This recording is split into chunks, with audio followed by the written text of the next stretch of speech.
Asal-usul Cianjur. Kisah dari Provinsi Jawa Barat. Kabupaten Cianjur terletak di Provinsi Jawa Barat.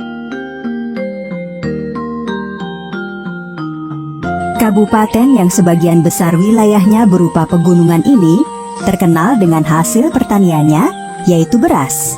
Sebagaimana tempat-tempat lainnya di Nusantara, Cianjur juga memiliki kisah asal-usulnya. Dahulu kala, di sebuah desa nan subur, tersebutlah seorang tuan tanah yang kaya raya.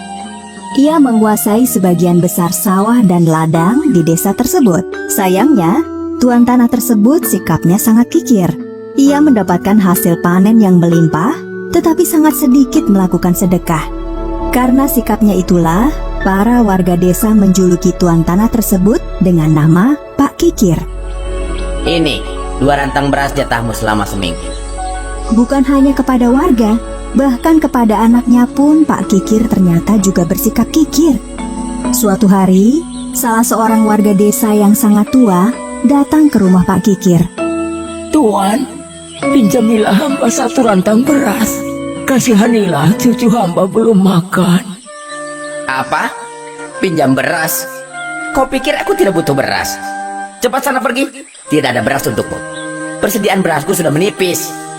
Melihat hal tersebut, anak Pak Kikir mengambil 1 rantang beras miliknya. Kakek, ini saya masih punya serantang beras. Bawalah. Wah, terima kasih banyak, nak. Budimu sungguh baik. Bapak tidak tahu bagaimana cara membalasnya. Sifat anak Pak Kikir ternyata sangat berlainan dengan ayahnya. Diam-diam, tanpa sepengetahuan ayahnya, dia banyak membantu warga desa, terutama mereka yang miskin dan sudah tua. Hingga akhirnya, hujan pun tiba menandai datangnya musim tanam. Sebagaimana menjadi tradisi, sebelum menanam padi, para warga desa mengadakan kenduri agar terhindar dari hama, dan ketika panen mendapatkan hasil yang melimpah. Pak Kikir pun juga melakukan kenduri, meskipun hanya didasari rasa khawatir hasil panennya diganggu hama. Pak Kikir mengundang seluruh warga desa datang ke rumahnya. Namun, warga yang datang penuh harap itu harus kecewa karena makanan yang disediakan sangat sedikit. Itu pun tidak cukup layak untuk disajikan kepada para tamu undangan. Banyak di antara para tamu yang tidak kebagian makanan. Tidak lama setelah warga desa berdatangan, seorang nenek tua dengan pakaian lusuh datang ke rumah Pak Kikir. Hei, nenek tua, siapa kamu? Untuk apa datang ke sini? Maaf Tuan, saya ini hanya sebatang kara, hidup dari belas kasihan orang.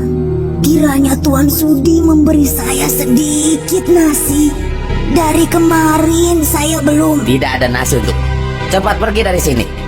Lihat, kepada nenek tua renta itu tidak punya kasihan. Padahal hartanya berlimpah.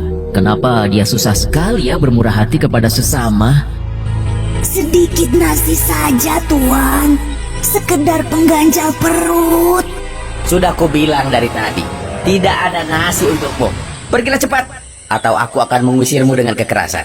Akhirnya, si nenek tua itu pun pergi dari rumah Pak Kikir.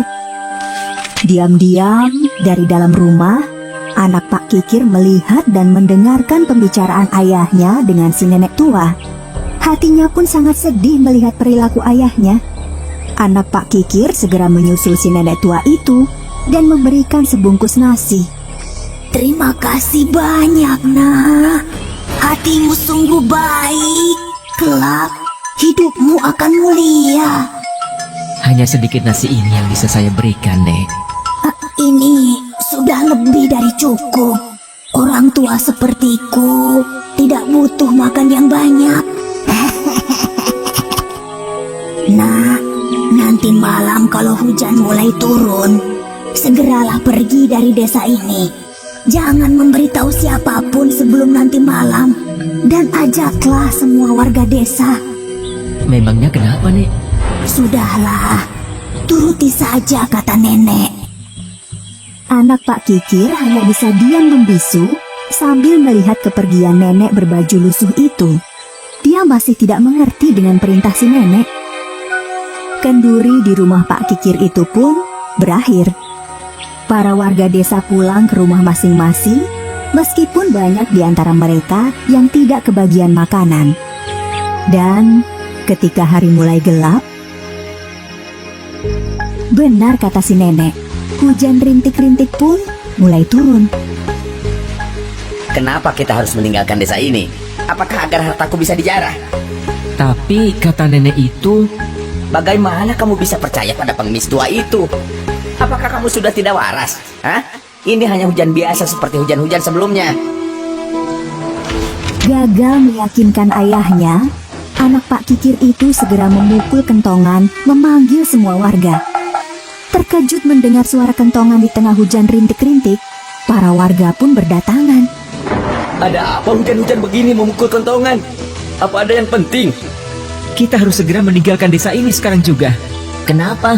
Suara petir dan kilat menyambar. Kalian segeralah pergi dari desa ini. Cepat, sebelum terlambat. Nenek, bukankah kau yang tadi siang? Iya benar. Sekarang pergilah kalian semua dari desa ini sebelum terlambat. Para penduduk desa tidak membantah lagi. Mereka berbondong-bondong meninggalkan desa. Sementara itu, Pak Kikir bersikeras tidak mau meninggalkan desa. Dia tetap berada di rumahnya menjaga hartanya yang melimpah. Hujan semakin deras, disertai kilat yang menyambar-nyambar. Pelan-pelan, air mulai membanjiri desa tersebut. Ketika air semakin meninggi, Pak Kikir pun mulai panik. Tolong! Tolong! Namun sudah terlambat.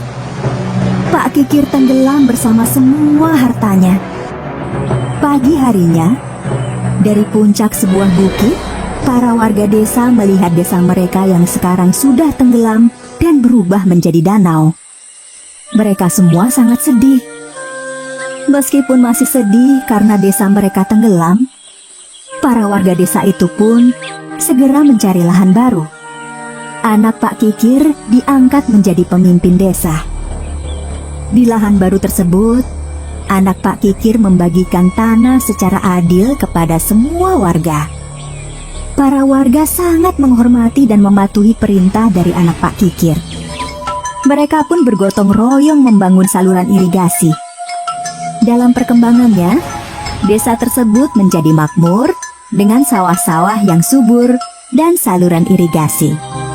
Desa tersebut kemudian dikenal dengan Anjuran, karena warga yang mematuhi anjuran pemimpinnya. Dengan sistem pengairan yang baik, desa tersebut kemudian bernama Cianjur. Cili dalam bahasa Sunda artinya adalah air.